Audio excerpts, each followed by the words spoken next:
दोस्तों, जब से हम लोग मानव इतिहास और एवोल्यूशन के बारे में पढ़ते आ रहे हैं, तब से हमारे दिमाग में काफी सारे सवाल पनप चुके हैं।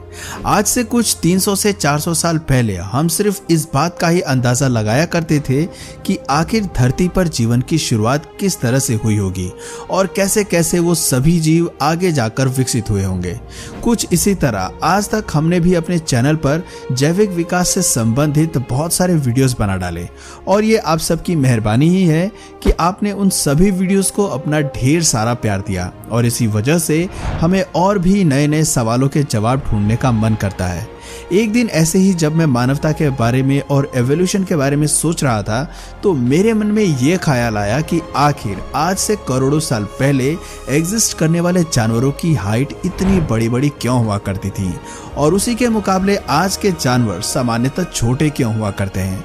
कुछ ऐसे ही मेरे दिमाग में ये सवाल भी आया कि अगर हमारे सभी पूर्वज आज से तकरीबन 4 से 5 मिलियन साल पहले सिर्फ मांसाहारी जीवन पर ही निर्भर रहा करते थे, तो उनको ऐसी क्या जरूरत पड़ी कि उन्हें अचानक से शाकाहारी जीवन में आना पड़ा।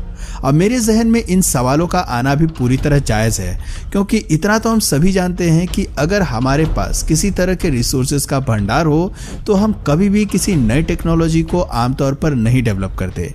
अब ये भी हम हमेशा से जानते हैं कि दुनिया में मांसाहारी जीवन जीने के लिए खाने का अंबार लगा हुआ है। फिर आखिर ऐसी कौन सी घटना घटी जिसके चलते हमारे पूर्वजों को अचानक से शाकाहारी भोजन की तरफ स्विच करना पड़ा। आज के इस वीडियो में हम आपको उन सभी अनसुने और अनकहे सवालों के जवाब देने वाले हैं, जिनके बारे में शायद आपने कभी सोचा भले ही ना हो, पर उनके जवाब आपकी सोच बदल कर रख देंगे। तो ऐसे ही कुछ रोचक और विचित्र सवालों के जवाब जानने के लिए चलिए शुरू करते हैं आज के इस रोमांचक वीडियो को।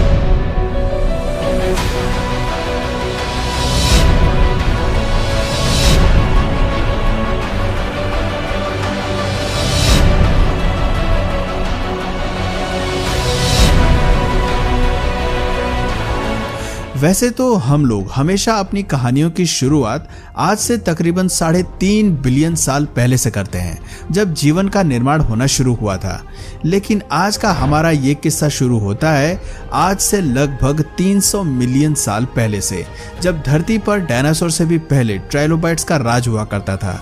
इनके बारे में बेसिकली आप ये समझ लीजिए कि ये हमारे सालों पुराने पूर्वज हैं, जिन्हें आप बड़े बड़े जानवरों की उपाधि पाने वाले सबसे पहले ऑर्गेनिजम्स के नाम से जान सकते हैं।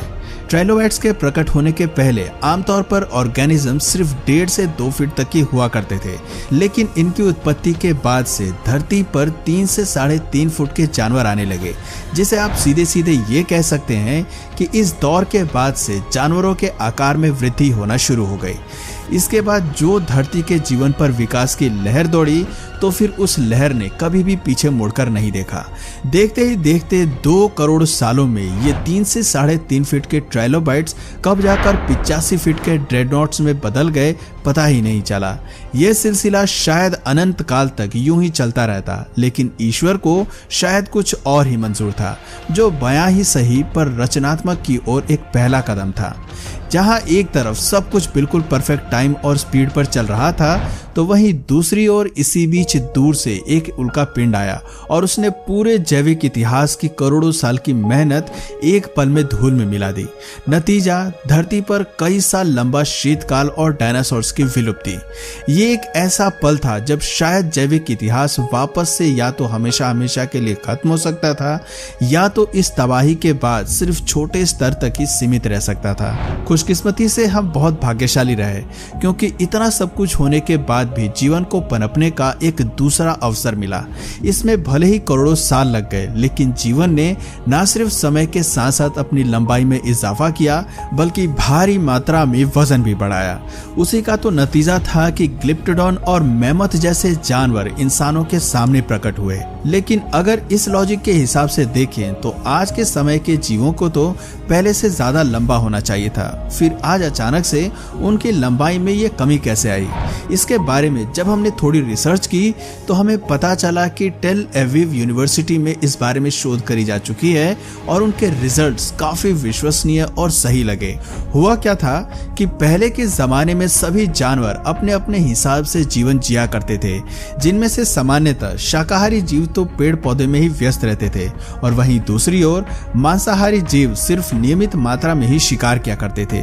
इसके अलावा उनकी रिप्रोडक्शन स्पीड भी इतनी ज्यादा नहीं थी, जिस वजह से उनके शिकार करने की जरूरतें भी जरूरत से ज्यादा नहीं बढ़ी। पर यह सब कुछ बदल गया जब धीरे धीरे आज से लगभग 1.5 मिलियन साल पहले अर्ली ह्यूमंस धरती पर आए। जब उन्होंने आज से तकरीबन 15 लाख साल पहले शिकार करने की काबिलियत हासिल कर ली तो उन्होंने इसी काबिलियत के दम पर कई बड़े बड़े जानवरों को अपना शिकार बनाना शुरू कर दिया। हमारे पूर्वजों के ऐसा करने के पीछे मुख्यतः 2 कारण थे।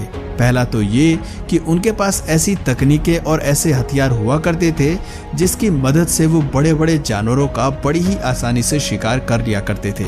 इसके अलावा बार बार किसी एक जानवर का या फिर किसी छोटे जानवर का शिकार करने से अच्छा था कि हमारे पूर्वज एक बार किसी बड़े जीव की हत्या कर ले। इससे न सिर्फ हमारे पूर्वजों की एनर्जी बची बल्कि उन्हें अपने जीवन की बाकी क्रियाओं के लिए भी समय मिल गया। अब इंसानों की उत्पत्ति के पहले क्या सिनेरियो था कि जितने भी जीव उस समय एग्जिस्ट करते थे वो एक नियमित मात्रा में ही रिप्रोडक्शन की प्रक्रिया को अंजाम दिया करते थे, जिससे कभी भी धरती पर इंस्टेबिलिटी नहीं आई। पर उन्हीं जानवरों के मुकाबले इंसानों ने अपनी जनसंख्या को बहुत ही ज्यादा तेजी से बढ़ाया, जिसकी वजह से न सिर्फ हमारी जनसंख्या में अत्यधिक वृद्धि देखने को मिली बल्कि हमारी खपत में भी बहुत बड़ा उछाल आया।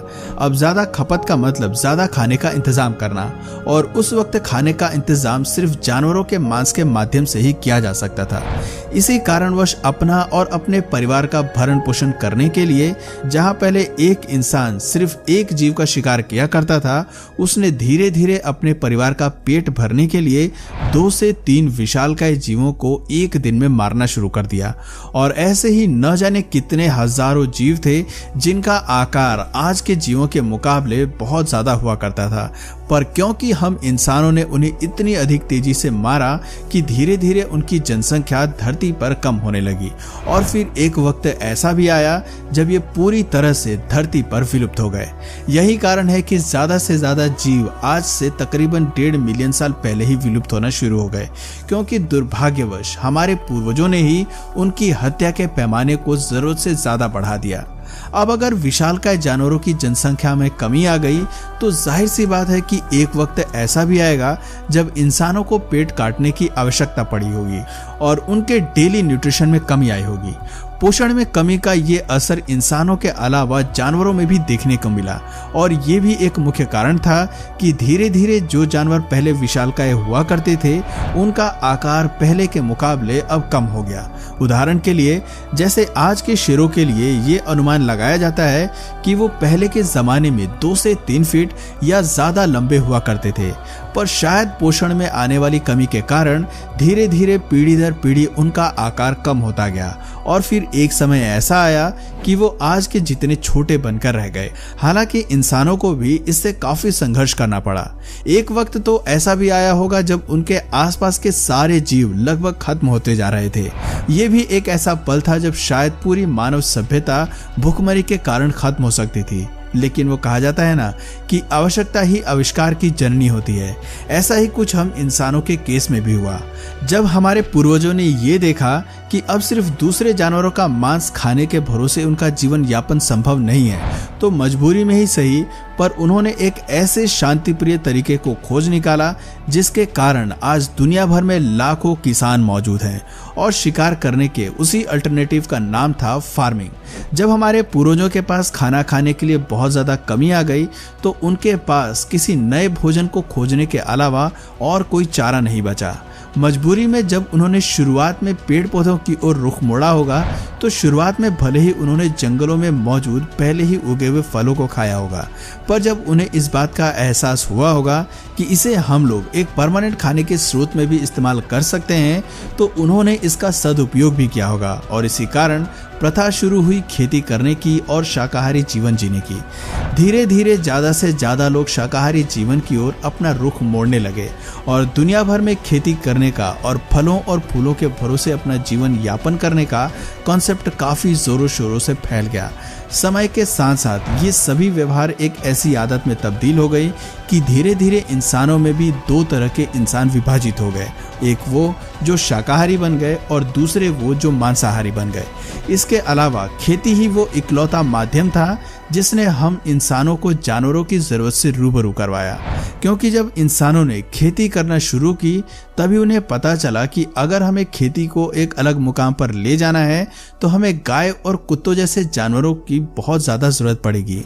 ऐसा इसलिए क्योंकि जानवरों की मदद से जिस स्तर पर खेती की जा सकती थी वो केवल इंसान के बल पर उस स्तर पर खेती कर पाना असंभव है।